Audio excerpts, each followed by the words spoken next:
Hello everyone. तो आज हम एक्सरसाइज 14 का क्वेश्चन नंबर 13 सॉल्व करने जा रहे हैं। तो देखते हैं क्वेश्चन क्या है। क्वेश्चन है, from the top of a tower 100 metre high a man observes two cars on the opposite sides of the tower and in same straight line with its base with angle of depression 30 degree and 45 degree respectively, find the distance between the cars. ठीक है, तो इस question में क्या दे रहा है कि एक 100 मीटर हाई टावर है, ठीक है ना, एक टावर है जिसका हाइट दिया है 100 मीटर। ठीक है, तो मान लेते हैं कि ये मेरा टावर है और ये रोड है।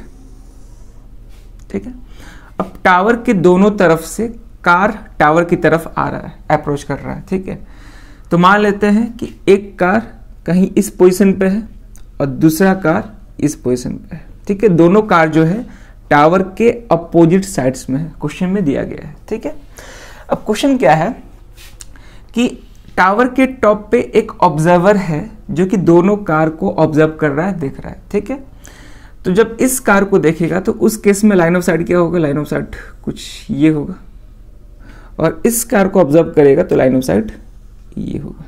ठीक है, ऊपर से देख रहा है नीचे की तरफ।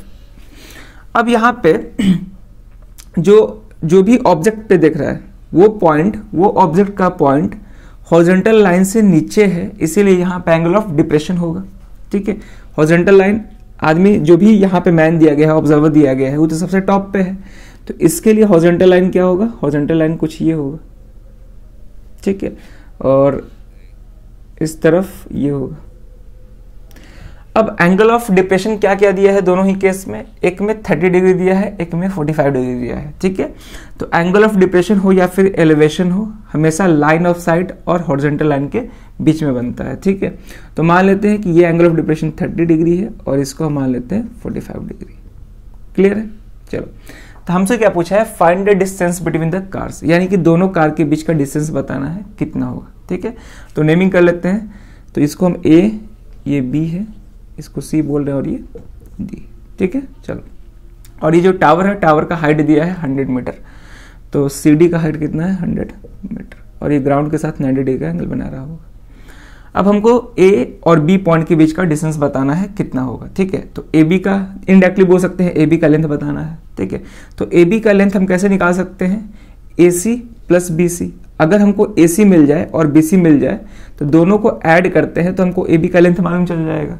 अब ए सी कैसे मिलेगा, तो इस छोटे वाले ट्रायंगल का यूज करके, ट्रायंगल ए सी डी का, और बी सी किससे मिलेगा, ये वाले ट्रायंगल का यूज करके, यहां से बी सी मिल जाएगा। ठीक है ना। चलिए, अब दोनों ट्रायंगल में लेकिन हमको एंगल नहीं मालूम है, एक्यूट एंगल नहीं मालूम है, तो आराम से मालूम कर सकते हैं कैसे, ये एंगल और ये एंगल इक्वल होगा अल्टरनेट इंटीरियर एंगल से, क्योंकि हॉरिजॉन्टल लाइन जो है रोड के पैरेलल है और ये ट्रांसवर्सल है, इसलिए ये दोनों एंगल्स अल्टरनेट इंटीरियर एंगल से इक्वल होगा। ठीक है, तो ये 45 है तो ये भी क्या होगा 45 degree.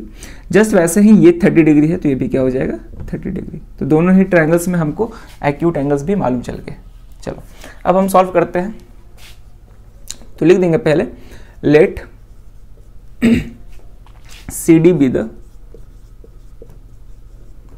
Height of tower and AB be the distance between two cars। ठीक है, दोनों कार के बीच का डिस्टेंस कितना है, AB है। ठीक है, तो CD का लेंथ हमको मालूम है, CD कितना है 100 मीटर। हमको क्या फाइंड करना है, AB फाइंड करना है कि AB कितना होगा। ठीक है, जो कि डिस्टेंस बिटवीन द कार्स है। अब कैसे करेंगे, तो पहले हम दोनों ट्रायंगल का यूज करेंगे, तो पहले हम इसका यूज कर रहे हैं, तो लिखेंगे now in right triangle A C D.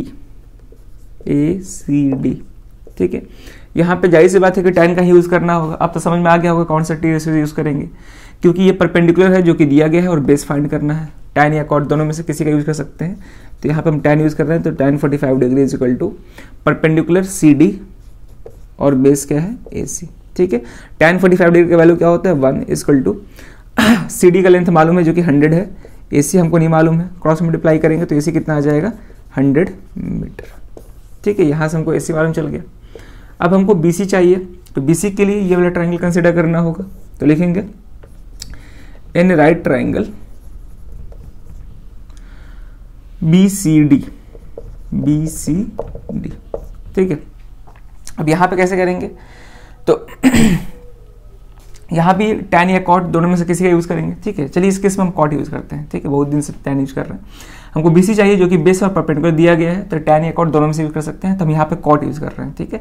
तो cot थीटा क्या है 30 degree, cot 30 degree equal to, अब cot थीटा जो होता है बेस अपॉन परपेंडिकुलर होता है, जो कि tan का उल्टा होता है। तो बेस मेरा BC है और परपेंडिकुलर क्या है CD, ठीक है। ध्यान रखेंगे cot theta base upon perpendicular होता है, क्लियर है।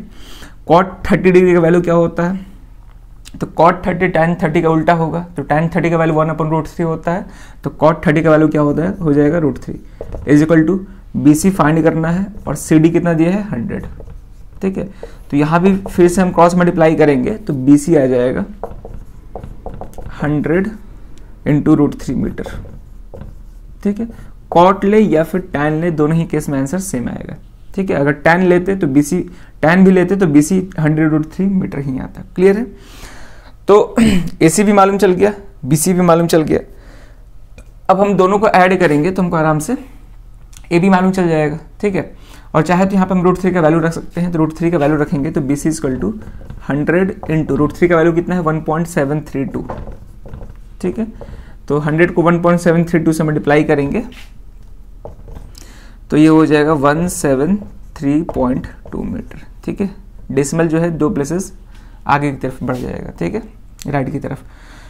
तो BC का लेंथ कितना आ गया 173.2 मीटर आ गया। अब हमको AB चाहिए तो लिख सकते हैं यहाँ पे जगह है, therefore AB is equal to AC plus BC, ठीक है।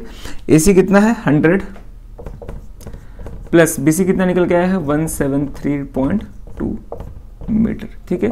दोनों को ऐड करेंगे तो ये हो जाएगा 273.2 मीटर, ये आंसर हो जाएगा, ठीक है। और AB क्या था, डिस्टेंस बिटवीन द कार था, तो लास्ट में लिख सकते हैं हेंस द डिस्टेंस बिटवीन